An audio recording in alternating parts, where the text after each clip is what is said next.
ちょっと今日は声がねあまり出ないんですけど頑張ります。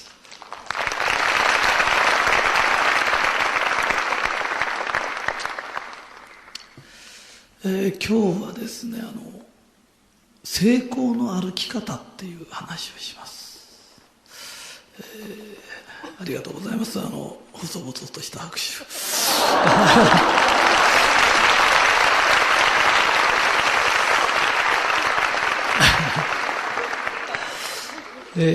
ですね、その話に入る前にですね、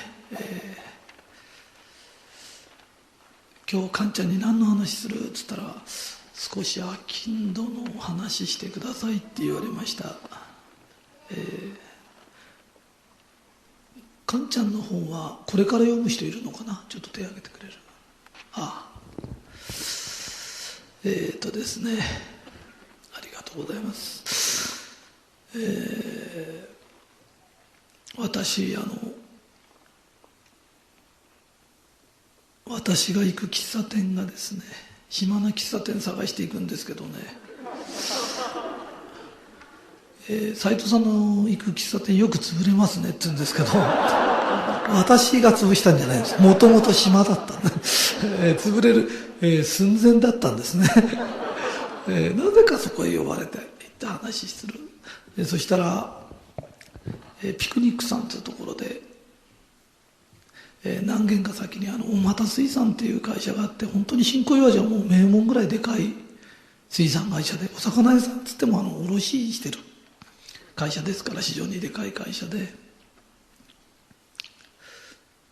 そこの娘さんが、大俣和美さんっつっても今でも美しいんですけど、それはもう昔はね、美しかったんです。今も美しいんですよ。それで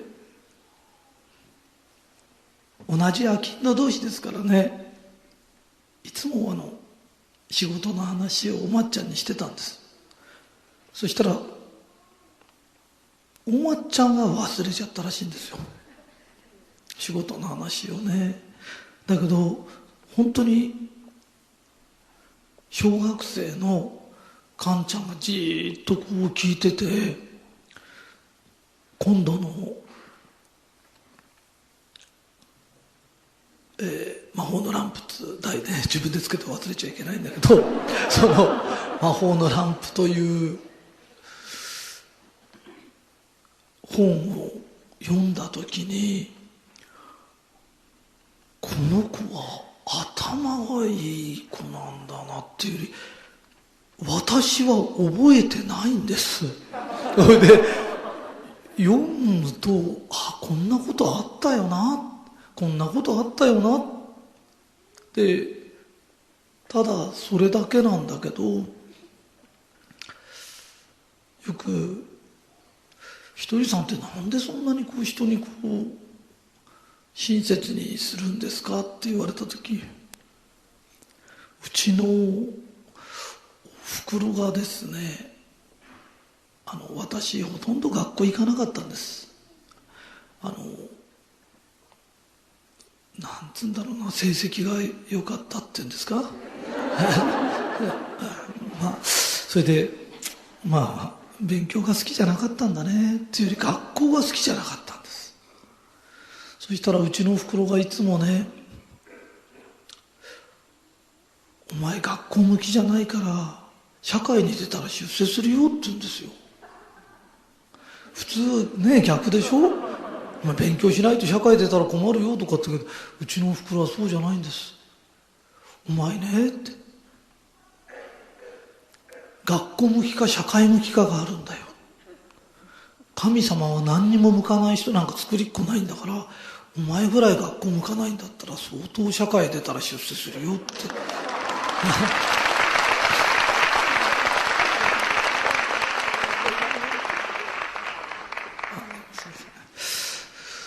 それで結局おふくろは俺のこと励ましてたんだと思うんです。でそれからなんか目の前に相談に人が来ると、おふくろだったらなんて答えるだろうって思って一生懸命。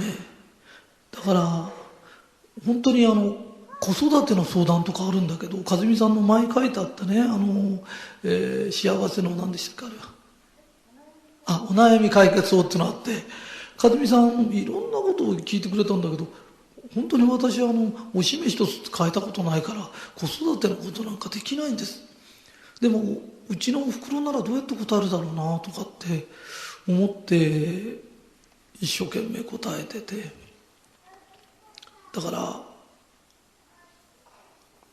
私の本読むと、私のっていうよりカンちゃんにはこう言ったらいいんじゃないかと思って一生懸命話するんです。だから恵美子さんに相談されると、恵美子さんはこうやって言ったらいいんじゃないだろうか。だからおとなしそうな人がいると、あんたダメだよって、もっと人生ってね、一歩前出なきゃダメだよって言うんですよ。それでその人はいいんです。ところが2本も3本もしゃしゃり出ちゃって揉め事ばっかり起こす人いるんですよ。そうすると謙虚に生きなきゃダメだよ、一歩下がりなとかって教えるんですよね。どっちが正しいんですかっていうと、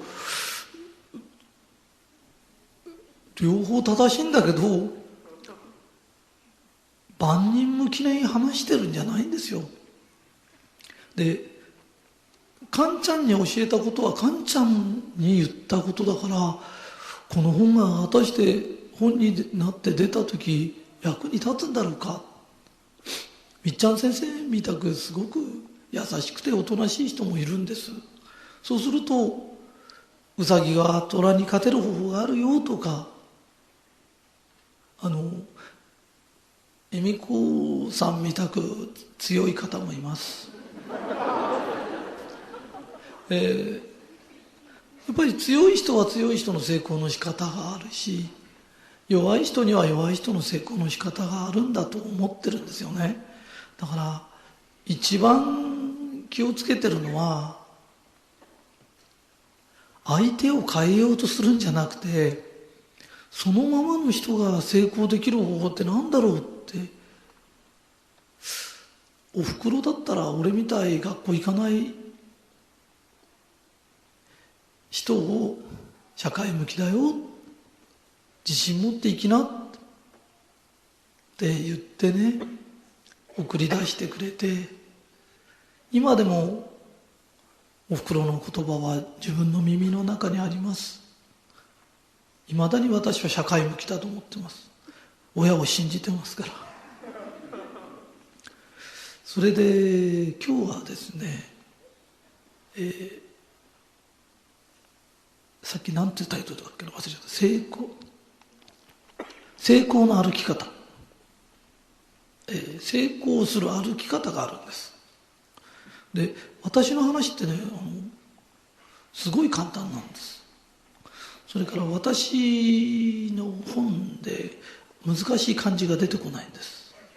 あれ私が読めないからなんです。一応知ってる字だけでまとめるようにしてますからね。だから私の話は簡単です。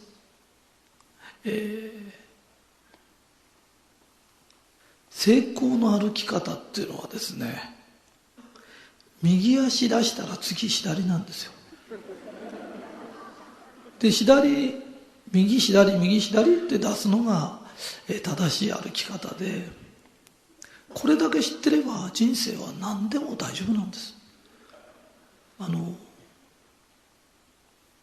社会出て、私は金土だから金土の話しかしませんよ。金土ってすごくいいんです。間違ったことしてると売り上げが上がらないんです。で、何言いたいんですかっていうと、斉藤さんは仕事して失敗とかしたことありますかっていうと、あまりないんです。それで失敗しない方法ってあるんですかって言うと、あるんです。それは何ですかって言うと、普通の人って何の商売でもいいんですよ。ラーメン屋さんでも何でも何始めてもいいんです。始めるまでいろんなことを努力するんです。メニューはこうしようとか、味付けはこうしようとか、ああしようこうしようって言うんだけど、仕事って始めてからが勝負なんです。ところが10年前と同じメニューのとこっていっぱいあるんです。同じ味付けのところっていっぱいあるんです。商売始めるっていうのがゴールに立つのと同じなんです。そのゴールに立った時、コツはかけちゃいけないよ。駆け出しちゃいけないの。歩くんです。この状態で始めたけど、メニューこれでいいんだろうか。新しいメニューでも出してみようか。で、右足出したら、新しい、このメニューでいいんだっつって、右足ばっかり出してたら転んじゃうから、また先になっちゃうからね。そしたらまた次のことってやるんですよね。それで、三蔵法師がね、インドにお経をもらってった時に、すごい秘密があるんですけど、実はね、インドまで歩いてったんですよ。駆け出してったんじゃないんです。で、インドまで駆けていくことはできないんです。で、お坊さんだから馬乗ってたとかって嘘だよ、あれ。歩いてったんですよ。何ですかって言うと、右足と左足を代わり番号に出してれば、中国からインドまでだって行っちゃうんだよね。だから、もし自分が幸せの方へ行きたいって言ったら、これアキンドだけの話だよ。アキンドの人ってね、新しいことするしかないんです。新しいことして一歩、新しいことして一歩なの。何でもいいんです。自分ち酒屋やってるけどあんまり儲かんないなって言ったらクリーニング屋の取り次ぎでもやっちゃえばいいんです。丸カンだってやっちゃえばいいんです。アキンドってアキンドなんです。商いする人なんです。アキンドがうちは下駄屋だとか思っちゃダメだよ。下駄屋だと思ったら下駄が廃れたら一緒に廃れていくしかないの。履物屋だと思えばいろいろできるよ。でも一番いいのは商人なの。で、商いがなくなることは絶対にないよ。だから何でもやればいいの。できるなら黒猫大和の取り次ぎでもやっちゃうとか、何やったっていいんだよ。一つずつ足出して増やしてって、だからあんまり仕事って頭っていらないの。で、足出さないで前に進まないっていうのは当たり前だよ。で、神様は今あなたにやれることをやれって言ってんだよね。うちのおふくろがね、戦後10年間で家を東京に9軒建てた。子供はね7人いた。親父は働いたの見たことない。ただの一回も働かなかった。ずーっと旅行してるか、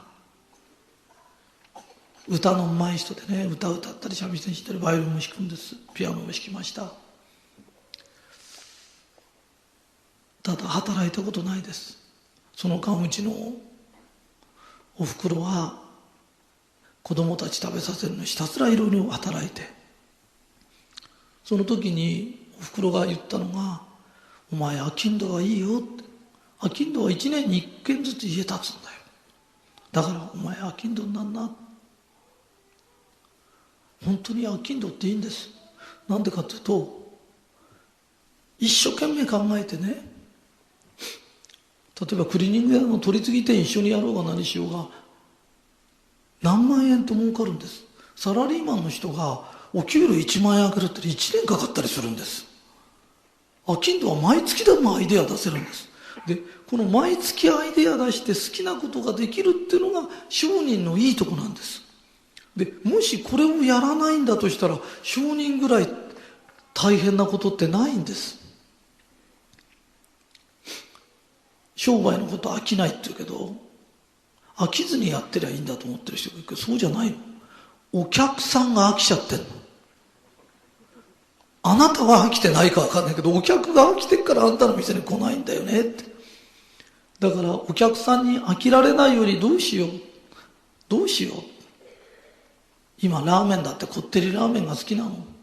お客さんがよ。並んでるとこ見てみな。みんなこってりラーメンなの。で、自分はさっぱりしたものが好きだったら家で食べればいいの。いや、本当なんだよ。だって、商人にお客さんが合わせてくれることは絶対ないんだよって。商人がお客さんの求めてるものを出せばいいんだよね。だから、商人を真剣にやると我がなくなってくるの。うまくいかない人は我が強いの。俺はこれでいいんだとか。お客さんに合わせるしかないんだよ。時代に合わせるしかないんだよ。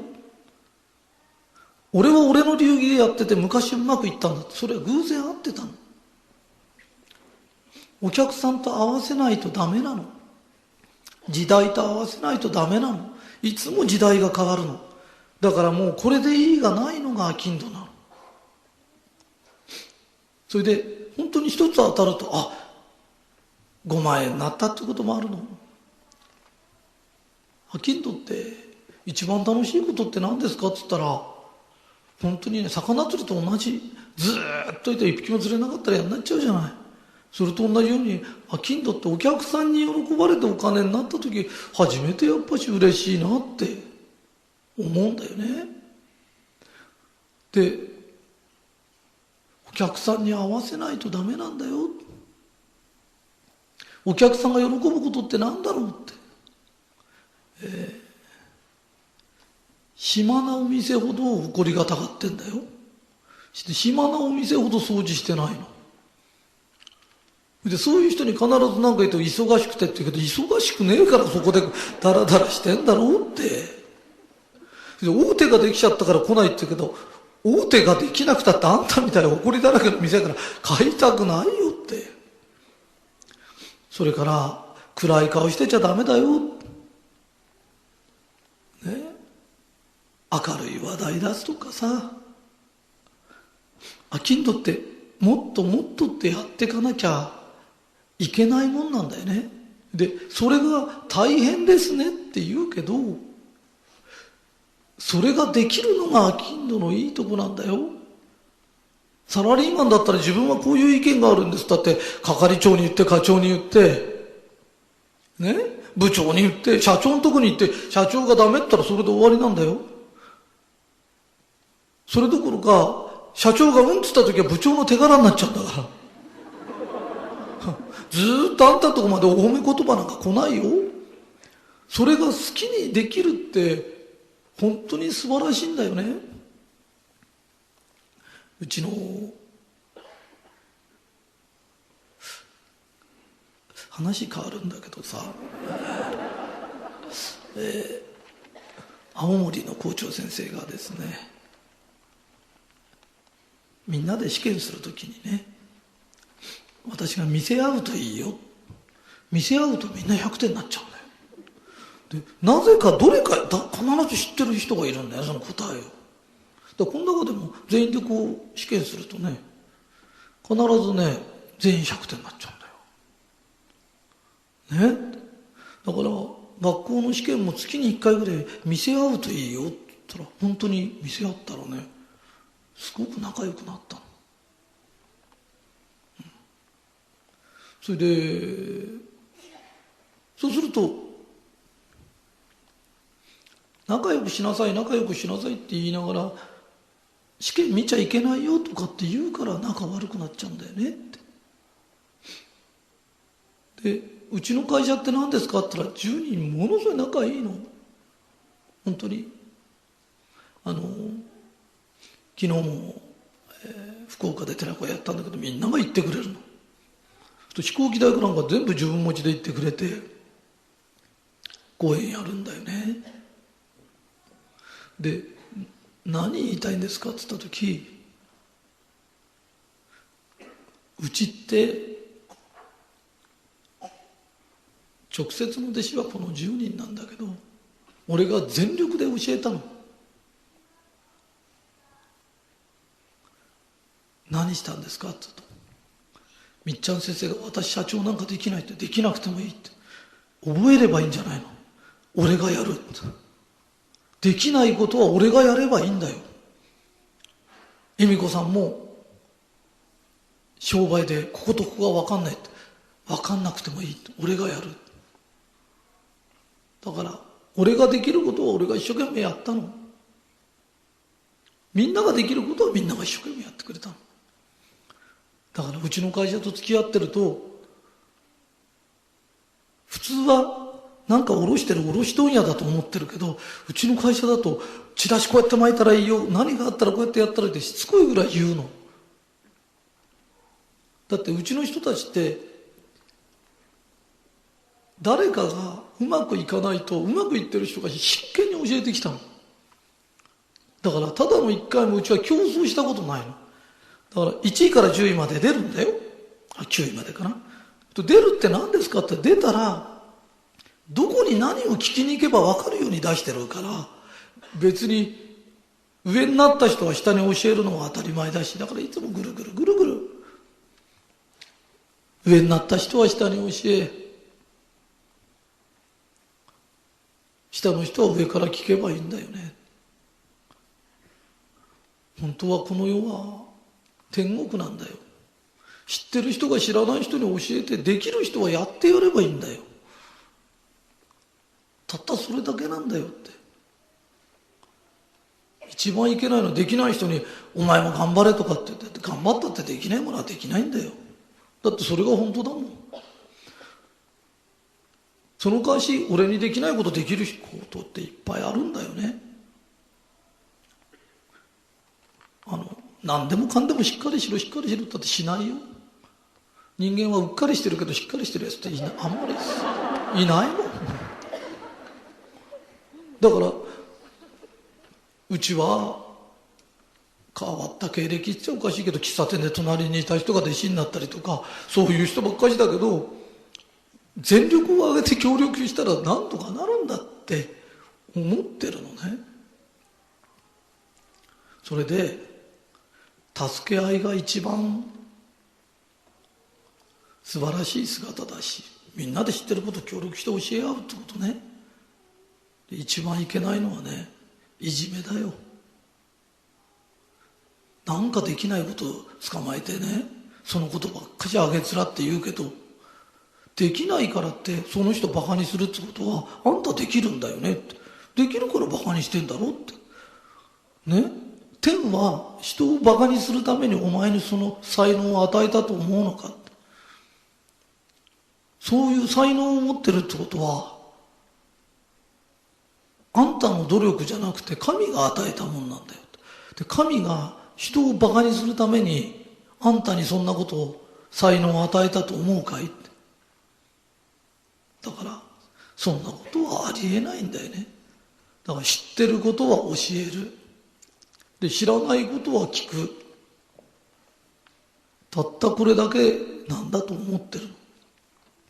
そしたら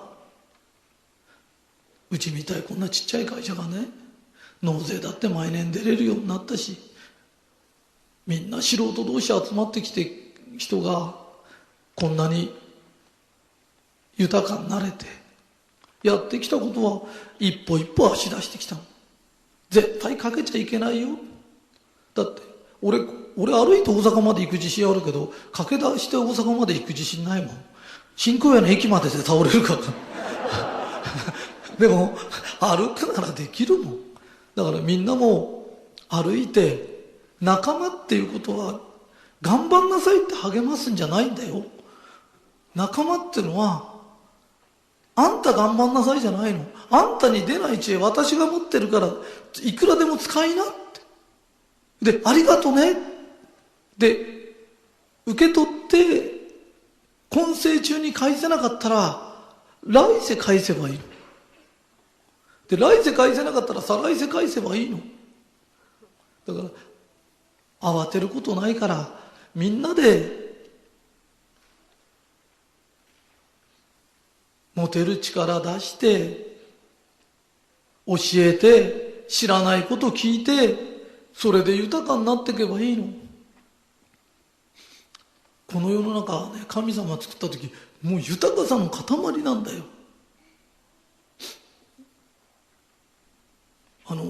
アマゾンのジャングルやなんか行くとね、誰も食わずに落っこちる果物があるでしょ。あれだけで世界中の人間が養えるぐらいこの地球は豊かなの。石油だってね、30年前に30年でなくなるって言ったけど、今あと40年しか持たないって言ってね、だんだん増えてくるんだよ。本当に今度ね、石油がなくなったらね、窒素で走ればいいとか水素で走ればいいとか、この世の中豊かなんだよ。お金でも本当は途方もない量があるんだよ。途方もない量が動き回ってんだよ。だからこの世はものすごい豊かなの。で、この人が豊かになれない理由は、最大の理由は、教え合わないし、素直に聞かないことなんだよ。だから、自分が一生懸命教えたことを、この10人のお弟子さんは聞いてくれたの。それ以外の人はみんな俺のお話聞くとね、変な人だってずっと言ってたの。でも、この10人の人は聞いてくれたの。でも、今はこの10人の人があっちこっち寺子屋やなんか行って一生懸命教え合ってるの。で、知恵は教えないと頭の中で腐るからね。教えれば新しい知恵がまた入ってくる。で、聞けば聞いただけ心って白くなるの。だからここにいる人って何だろうと、知ってることを教えて、誰かが教えてくれたらありがとうって言える人で、右足の次は左足を出せる人。ずっと立ってると倒れるよ。歩くってのは止まるが少ないって書くの。止まってたら幸せになれないよ。幸せの方へ向かって歩かないと。それで一人の旅は寂しいから、こんなにたくさんの仲間ができて本当に嬉しいです。どうもありがとうございます。